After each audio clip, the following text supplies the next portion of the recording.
कसम थी खड़े तो मां ना आया कहा था तो बस तू आए उनके हमल हो नबी से फरमायो बाग जणिया दो तो के वाले नंढड़े बाग जो करो डोवा 9 महीना वा माई हली वई जेकर न चिया तो नबी से उनके घुराए न कोना 9 महीने को वो बाग जाओ वरी वो बाग नबी से वट खड़ी आई तेसे आगे मां बाग जणियो मुके बाग कयो मां ने जमीन ते गए चलाए गनाया वो रिपटे जिस्म में बेजार तेरे मुझे जिस्म गुनाह कयो ये मुझे जिस्म जमीन ते गयो फरमायो तो के जो सजा देऊ तेने बाग की तरबियत की थी वने ने बाग के पानी पान खाई पी सके पहुंच जा सच्चो सुभान अल्लाह बाबा रज़ा जी मुद्दत 2 साल है 2 साल हली वई 2 साल में मां मरी वेंदो तो मिस्त्री वेंदो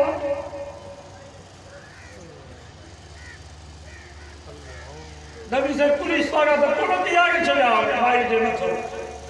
2 साल पूरा थे मैंने माई के बैठी 2 साल पूरा जावड़ी हुआ माई बाग के खड़ी आई उन जे हथ में मानी जो टुकड़ो हो साईं के चई से हाणे पान खाई पी सघंदो हाणे मुंहिंजी न के जरूरत कान्हे का सबो के पाक कयो मुको गुनाह थियो आ अल्लाह अकबर हालांकि हुन के खबर हुई तो इन जी सजा छाए खबर होयसी या न तो पत्थरन सा मुके मारींदा जेके माण्हू के पत्थर के मार जे केरी सजा है पर बोबी वा माई चवे त इहा सजा थोड़ी आ आखिरत जी सजा को बची वना एक माई के पत्थर जो हणजन त केडी आ ख्वारिया पर वा मुसलमान माई चवे पई त इहा ख्वारी थोड़ी आ आखिरत जी ख्वारी को बची वना ऐ मुसलमानों याद रखो इतनी जी करा सा तौबा न कईसी माफी न वती सी क्या मचेरी ख्वारी थींदव पी के पुत्र जियाडो बदनाम कयो वेंदो पी सामू बीठो हूंदो उन जी वीडियो जागी थी वेंदी बाबा हाणे वीडियो जागी था करनी घटजे तो तेरो पुत्र ही न्याणियूं बीठा हूंदा रब फरमाईंदो ॾिसो पंहिंजे पीउ खे ही तव्हांजे पीउ जा करतूत ही तव्हांजे पीउ जो हाल आहे मां खे पंहिंजे बच्चनि जी ॾाढो बदनाम कयो वेंदो ॾिसो पंहिंजी अम्मा खे भेण खे पंहिंजे भाउरनि जी ॾाढो ज़लील कयो वेंदो उस्ताद खे पंहिंजे शागिर्दनि जी ॾाढो बदनाम कयो वेंदो ॾिसो पंहिंजे उस्ताद जा हाल तव्हांखे सम्झाईंदो पर अंदर नमूने सां हिन जा कड़ा नाजाइज़ तालुकात मुर्शिद के मुरीदन जी ॾाढो बदनाम कयो वेंदो ॾिसो पंहिंजे पीर ऐं मुर्शिद खे जंहिंखे तव्हां ॿिन्ही जहाननि जो बाबो सम्झंदा हो घर में न्याणियुनि जे विच में अची विहारींदा हो अॼु ॾिसो पंहिंजे मुर्शिद खे दुआ कयो अल्लाह इन ख्वारीअ खां बचाए वला तुखज़िना यौमल क़ियामह इन्नका ला तुखलिफुल मियाद रब को हर वक्त दुआ करो या अल्लाह असा के दुनिया जी ख्वारी आखिरत जी ख्वारी को बचा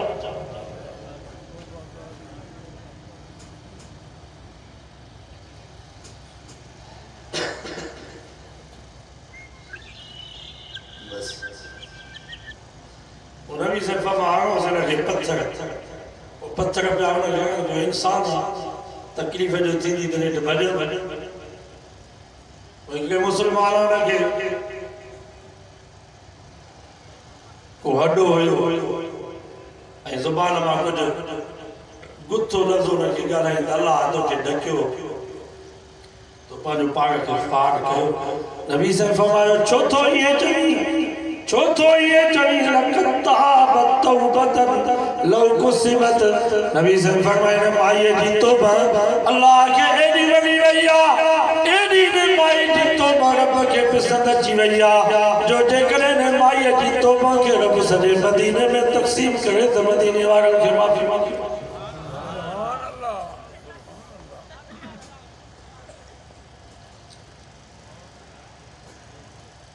माई जेकर चए थी तो मां गलती न कई माडो न कयो आप कुरान तो फमा वयदरो अनहल अज़ाब अंत शहद अरबा शहादातिन बिल्लाह इन्नहु लमिनल काज़िबीन व माई में 4 दफा कसम खड़ी चौधी आप अल्लाह जी जात जो कसम खड़ी करे चवा थी मां रब के पंहिंजो शाहिद ऐं गवाह थी बनाया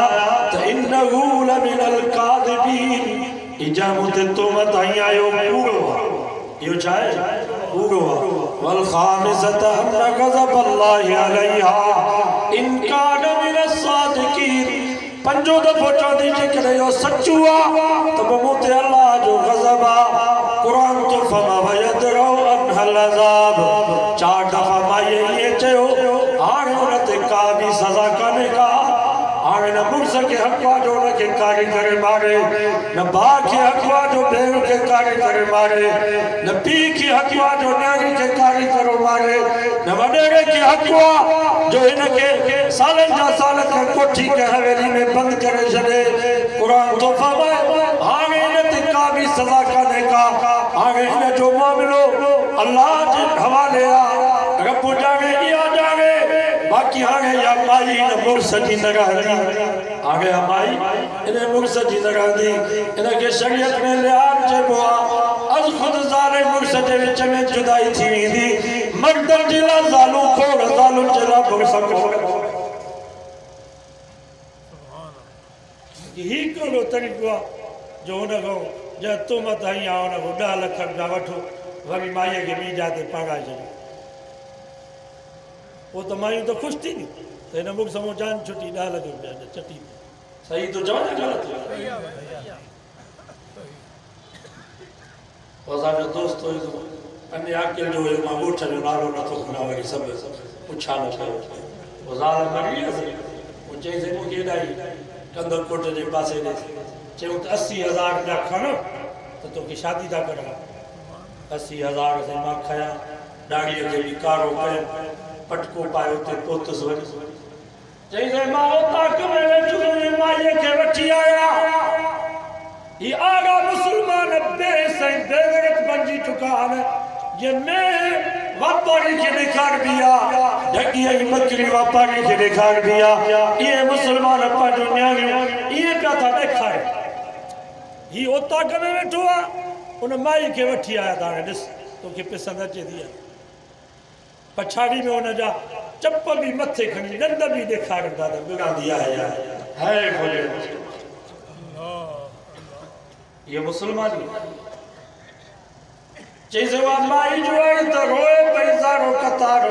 मां चोस छोथी रोई मां जमींदार मानुआ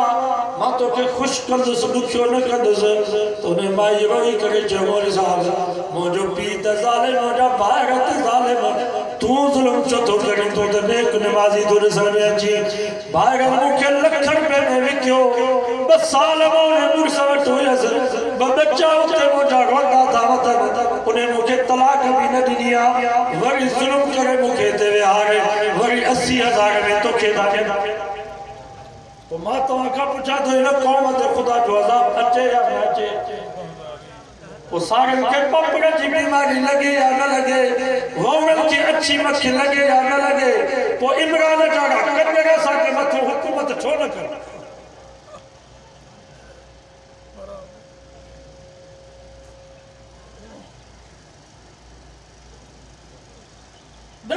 लख में न्याणी का विक्रम 20 सालन जी न्याणी 60 साल के पुराने के बैठे पैसन भला 60 साल जो पुरानो आ तो उन जला 40 साल 45 साल भला का बेवा हुंदी या का न हो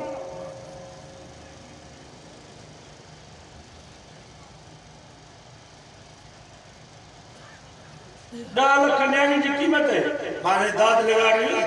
साई मुफ्ती अब्दुल कादिर दाद लगा रहा तो हमें दाऊंगा अगर से हाले जो खलीफा साई पर मदरसे में बैठा कब्रिस्तान में कब्रू उन के बाहर कब्रू उन के बाहर लगी जे खूरे मो धुओं निकरंदो आ ये कब्र में कारो कारो धुओं बदबूदार गोश्त जी धप साईं के चवसि तालिबनि खे वठी हलो कुरान पढ़ो कब्रुनि खे बाहि लॻे ये दाद लगाने जो हर मुसलमान तव्हांखे ॿुधाईंदो साईं आया अॼु कुरान पढ़ियो रब खां दुआऊं घुरियो या अल्लाह क़यामत में कब्र में जेको हिसाब करे तुंहिंजी मर्ज़ी आहे हिते त बदनाम न करेनि पोइ बदनाम थींदा पीउ जे कब्र खे जो बाहि लॻे माउ जे कब्र खे जो बाहि लॻे त बदनाम त पुट थींदा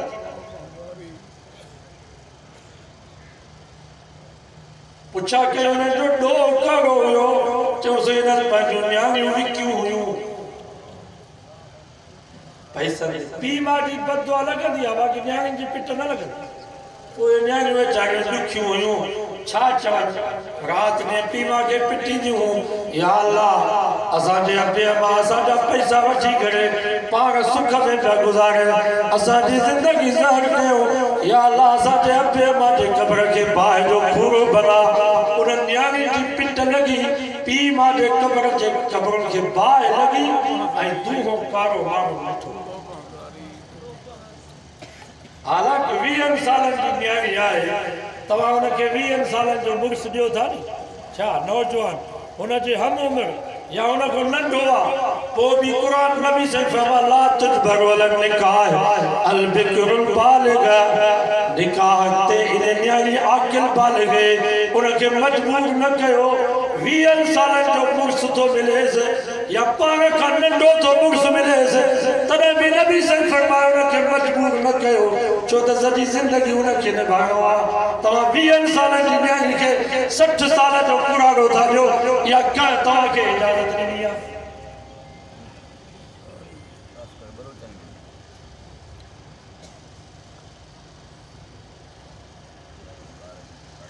अल्लाह से फरमायो तव्हां ये गुनाह न कजो तव्हां मुसलमान आहियो वला तक़तुलू औलादकुम खशियत इमलाक बुख जे करे पंहिंजे औलाद खे क़तल न कयो ॿी माना त पंहिंजे औलाद खे बुख जे करे क़ुर जी तालीम खां महरूम न कयो जेको पीउ पंहिंजे औलाद खे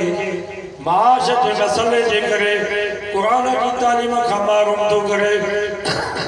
त पुट खे मदरसे में पढ़ाईंदुसि नौकरी जो मसइलो आहे रोज़गार जो मसइलो आहे घर कीअं हलाईंदो शादी कीअं थींदसि स्कूल में पढ़ंदो त नौकरी मिलंदसि ऑफिसर थींदो सिर्फ़ हिन रोज़गार जे करे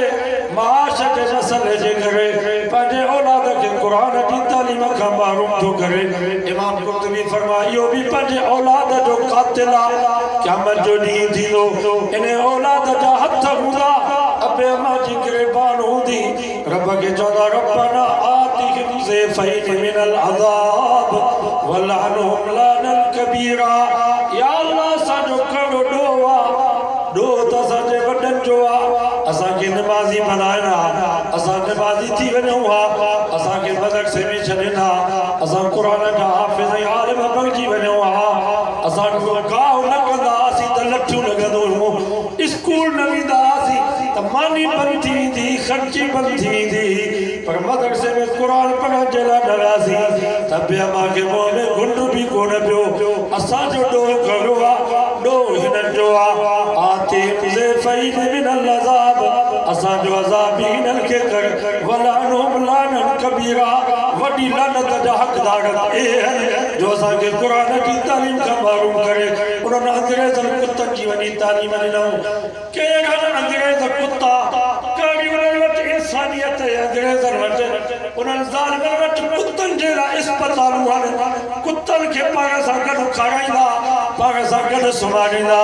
पर उन्हनि अंग्रेज़नि कुतनि जा पीउ मां कुराड़ा थींदा त पीउ मां खे घर मां कढी करे जानवरनि वारे थाणे में उछलाईंदा जीअं तव्हांजे पोख में कंहिंजी मेह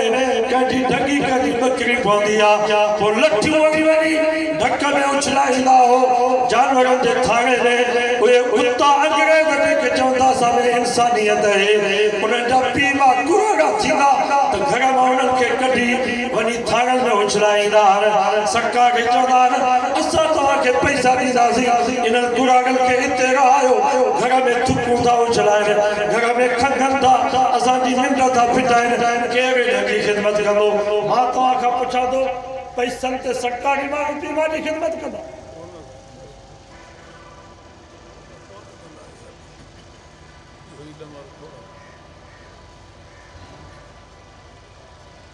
सुभाणे पुट वॾा था को चौधा मौलवी साहब औलाद नाफरमान थी औलाद खे असां रस्तो कहिड़ो वठूं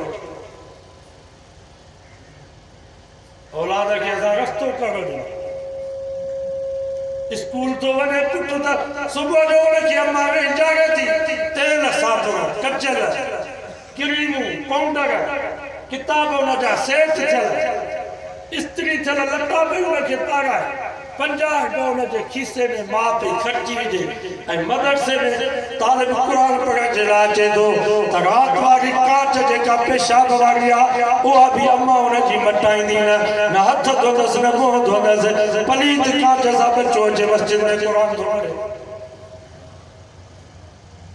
होॾे 10,000 स्कूल में फीसूं था ॾियनि हिते बच्चो मदरसे में थो पढ़े त 50 रुपया उस्ताद खे त ॾियण जे लाइ मुस्लमान तयारु न आहे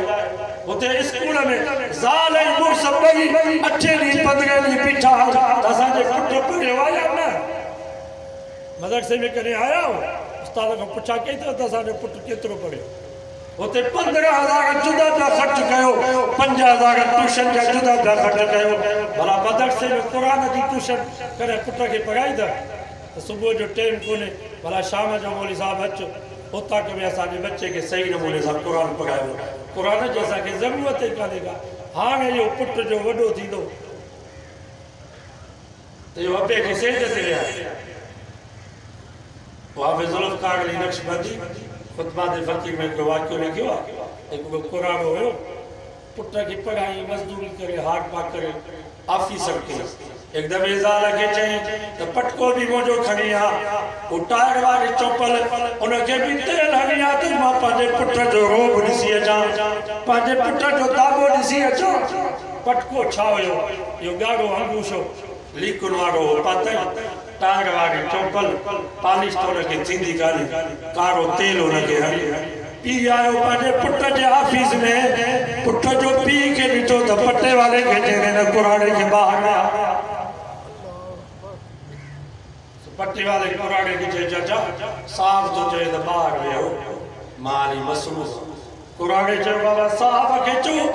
तो मां तुझो पिया पट्टे वाले के चए साहब जो मां पिया यो मुझो पुटवा अंधो थी वा छा कोन तो सुनाने छा पट्टे वाले ने साहब के चयो सही ओ कुरानो तो चए तो मां इन जो पिया तवा जो पिया सही हो साहब चयो त मां सुञाणा थो वाक़ई मुंहिंजो पीउ आहे पर बाबो हिते वेंदो त मुंहिंजी बेइज़ती थींदी मुंहिंजो रोब ख़तमु थी वेंदो पीउ पियो चए त पुट जो रोब ॾिसां हू वरी बेईमान पियो ऑफिसर चए त हिते बाबो वेंदो त मुंहिंजो रोब ख़तमु थी वेंदो माण्हू छा चवंदा त साहब जो पीउ पट्टे वाले वञी क़ुरान खे चयो त साहब थो चई त बाबे खे घर मोकिल मां उन रात ईंदुसि हिते ईंदो त मुंहिंजो रोब ख़तमु थी वेंदो ऑफिस में बाबो मुंहिंजी बेइज़ती कराईंदो या टायर वारी चप्पल पाती पई आहे अंगूशो मथे में ॿधो पियो आहे मुंहिंजी बेइज़ती थींदी अबे खे जो इहे लफ़्ज़ पट्टी वारे चया त बस दिल में रोई ॾिनई चई या अल्लाह हिन ज़िंदगी खां मूंखे मौत भलो आहे ॿीहर मूंखे पंहिंजे बच्चे जे साम्हूं न आणिजां न मां हिन खे ॾिसण थो चाहियां न ही मूंखे ॾिसे बस ये दिल में लफ्ज़ चई हाफ़िज़ साहब लिखियो आहे उते जो उते उन साहब जे दिमाग़ जी रग फाटी वियसि वात मां नक मां कननि मां खून जा फुहारा जारी थी वियसि ऊंधो थी वञी किरियो जीअं कुतो भौंकी भौंकी मरंदो आहे उन्हनि अंग्रेज़नि कुतनि जी जेके तालीम पढ़वा उनजो हशर इहो अथव कि मदरसे जो हाफ़िज़ ऐं आलिम ईअं कंदो सुकारा जेके जो वाइदो कनि त पंहिंजे बच्चनि खे क़ुरान पढ़ाईंदा ॿिए नंबर ते मदरसे जी ख़िदमत कयो आहे ही मदरसा असां हुकूमत खां पैसा न वठंदासीं तव्हांखे ख़बर आहे मौलाना फज़ल रहमान साहब लाड़काणे में तकरीर कई मौलाना फरमायो एजेंट्स ने मुझे जो मौलाना इमरान सां ठाह कर 500 अरब डॉलर आया इमरान सां न ठहंदे असां मौलवियुनि खे ख़रीद कंदासीं मदरसे जो मोहतरम तुंहिंजे ख़िलाफ़ थींदो मस्जिद जो पेशमान तुंहिंजे ख़िलाफ़ थींदो मस्जिद जो पेशमान मदरसे जो मुफ्ती है मोहतरम तुझे खिलाफ थी दो मौलाना फजल रहमान साहब फरमायो भली बुख भरमजी शलन ने शान असा पिनी करे मदरसा हलाइंदा सी पर तवाजे पैसे दे मुंजी जमात थुक भी ना सुभान अल्लाह आई बेन सभी पैसा वता वाई जमात उलमा देवबंद जनन पैसन के ठुकराए जो असा मस्जिद मदरसा पिनी करे हलाइंदा सी दीनदार के पैसे भी बरकत है पर साल 72,000 हाफिज होया माशाअल्लाह वफाक में इन साल के डॉक्टर अब्दुल सलाम वफाक जो वडो सूबे सिंध जो कि इन साल 76,000 हाफिजन हिफ्ज में फार्म भरायो पर साल 72,000 जंहिंमें 13,000 न्याणियूं हुयूं जेके हाफिज़ानी थियूं इन साल 76,000 हाफिज़न हिफ्ज में फार्म भरायो जंहिंमें 15,000 न्याणियूं हुयूं सच्चो नारे तकबीर वधे पियो आलम वधन पिया हाफ़िज़ वधन पिया मस्जिद मदरसा वधन पिया तव्हांजे पैसनि खे असां सजायो कयो अजायो न कयो बरेली जो हिकिड़ो मौलवी आहे सखर वॾो जलसो कराची जो बरेली खे चई बाबा ये टीजा बंदि कयो जुमाना बंदि कयो ये यारनि जा खीर बंदि कयो ये 40 ॿारहा बंदि कयो रुगो मानी खोड़ मुला पिया तयारु कयो ये पैसा मदरसन ने सर्च कयो उन्हनि देवबंदियुनि जे पैसनि मां आलिम पिया पैदा थियनि हाफ़िज़ पिया पैदा थियनि कारी पिया पैदा थियनि मुफ्ती पिया पैदा थियनि तव्हांजे पैसनि मां रुगो हलवे खोड़ मानी खोड़ ख़तमाई मुला पिया पैदा थियनि उलमाए हक़ उलमाए देवबंद उलमाए हक़ उलमाए देवबंद शाने मदारिस अज़मत दीनी मदारिस कायदे जमीयत हज़रत मौलाना फजलुर रहमान जमीयत उलमा इस्लाम नारे तकबीर माना दुश्मन भी मने पियो तो देवबंदी जमात जा पैसा सजाया बेशक सही तो जवाना अज जेके इते हाफ़िज़ थिया सिर्फ हाफ़िज़न जे पी मां के खुशी करो न खपे हाफ़िज़ जे उस्ताद मदरसे जे मोहतरम साईं गुलामुल्लाह के खुशी करो न खपे बल्कि तव्हां जेके भी जमायती ते आया हो तव्हां असां सभिनी जी खुशी आ जियां इन्हनि खे अजर मिलंदो जन्नत मिलंदी इंशाअल्लाह तव्हां असां इन्हनि जी खिदमत करण वारा ताबड़ करण वारा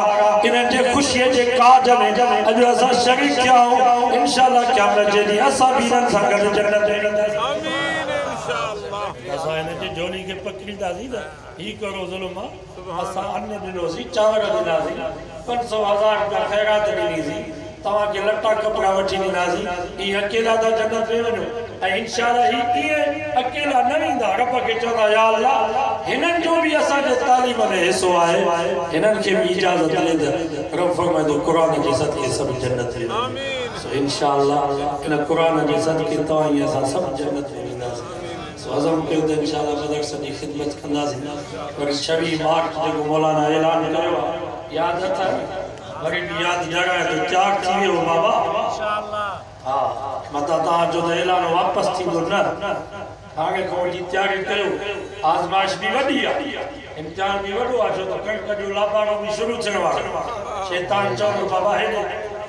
वींदो इलाही त लाबारा केर कलो देरन खे केर संभालंदो इंशाअल्लाह असां मरी वेंदासीं त को बि संभाल ये नबी जी इज्जत जो मसलो आ खत्म नबूवत जो मसलो आ मुल्क पाकिस्तान जो मसलो आ मस्जिद मदरसे जे तहफ़्फ़ुज़ जो मसलो आ ऐं खत्म नबूवत जी हिफ़ाज़त तव्हां खे करनी आहे साहब आलम जे नामूस जी हिफ़ाज़त तव्हां खे करनी आहे मस्जिद मदरसे जी हिफ़ाज़त तव्हां खे करनी आहे ये मुल्क पाकिस्तान जेको असांखे मिलियो आहे हिन जे इंच इंच जी हिफ़ाज़त तव्हां ई असांखे करनी आहे सो सभु अज़म कयो त इंशाअल्लाह 26 मार्च ते असां बाक़ाइदगी सां तयार थी उते वेंदासीं ऐं स्वागत के वञे वक़्त में वापस कंदासीं जेसि ताईं क़ाइदे जमीयत जो हुकुम न थींदो तेसि ताईं वापस न ईंदासीं इंशाअल्लाह दुआऊं भी करो अल्लाह ताला उलमा जी इन तारीख़ खे कामयाब फरमाए